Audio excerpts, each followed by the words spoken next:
ಚೆನ್ನಾಗಿದ್ದೀರಾ? ಇವತ್ತು ವಿಶೇಷವಾಗಿ ನಮ್ಮ ಒಂದು ಜನಸ್ನೇಹಿ ನಿರಾಶ್ರಿತರ ಆಶ್ರಮದಲ್ಲಿರ್ತಕ್ಕಂಥ ದೇವ್ರ ಮಕ್ಕಳ ಜೊತೆ ಪವನಣ್ಣವರು ತಮ್ಮ ಜನ್ಮದಿನವನ್ನು ಆಚರಣೆ ಮಾಡ್ಕೊಳ್ತಾ ಇದ್ದಾರೆ. ದಯವಿಟ್ಟು ಜೋರಾಗಿ ಒಂದ್ಸತಿ ಕ್ಲಾಸ್ ಮಾಡಿ.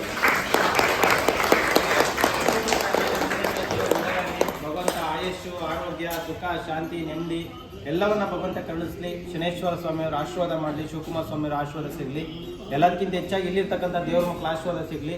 ದೊಡ್ಡಬಳ್ಳಾಪುರದಿಂದ ಬಂದು ಹಾಗೆ ನಮ್ಮ ದರ್ಶನ್ ಅವರು, ಅವರ ಸ್ನೇಹಿತರು ಎಲ್ಲ ಸೇರಿ ಇವತ್ತು ಇಲ್ಲಿರ್ತಕ್ಕಂಥ ಎಲ್ಲ ದೇವ್ರ ಮಕ್ಕಳಿಗೂ ಪ್ರಸಾದದ ವ್ಯವಸ್ಥೆ ಮಾಡಿಕೊಟ್ಟಿದ್ದೀರಾ. ದೇವ್ರು ಒಳ್ಳೇದು ಮಾಡಲಿ ಸರ್. Thank you. ಜನ್ಮದಿನದ ಶುಭಾಶಯಗಳು. ಸೊ ನಮ್ಮ ಆಶ್ರಮದ ಬಗ್ಗೆ ಏನು ಹೇಳಕ್ಕೆ ಇಷ್ಟಪಡ್ತೀರಾ?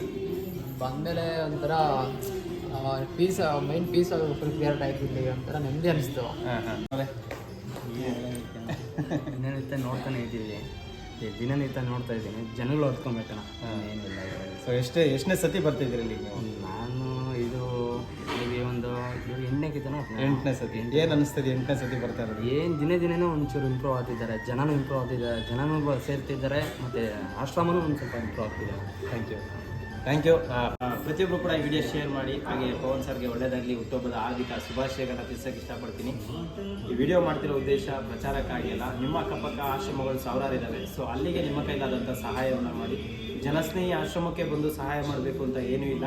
ಕರ್ನಾಟಕದಲ್ಲಿ ಸಾಕಷ್ಟು ಅನಾಥಾಶ್ರಮಗಳು, ಸಾಕಷ್ಟು ಜನ ಕಷ್ಟದಲ್ಲಿರೋರಿದ್ದಾರೆ. ಸೊ ನಿಮ್ಮ ಕೈಲಾದಂಥ ಸಹಾಯ, ನಿಮ್ಮ ಜನ್ಮದಿನ ಆಗಿರ್ಬೋದು, ನಿಮ್ಮ ಶುಭ ಸಮಾರಂಭಗಳಾಗಿರ್ಬೋದು, ಬಡ ಜನರ ಜೊತೆಲಿ ಆಚರಣೆ ಮಾಡ್ಕೊಳ್ತಾ ಒಂದು ದೇವರ ಆಶೀರ್ವಾದ ಪಡ್ಕೊಳ್ಳಿ ಅಂತ ಹೇಳಕ್ಕೆ ಇಷ್ಟಪಡ್ತೀನಿ. ಎಲ್ರಿಗೂ ಒಳ್ಳೆಯದಾಗಲಿ. ಜೈ ಹಿಂದ್, ಜೈ ಕಂಟಕ. ಮತ್ತೆ ಶನೇಶ್ವರ ಒಳ್ಳೇದು ಮಾಡಿ. ನಮಸ್ಕಾರ.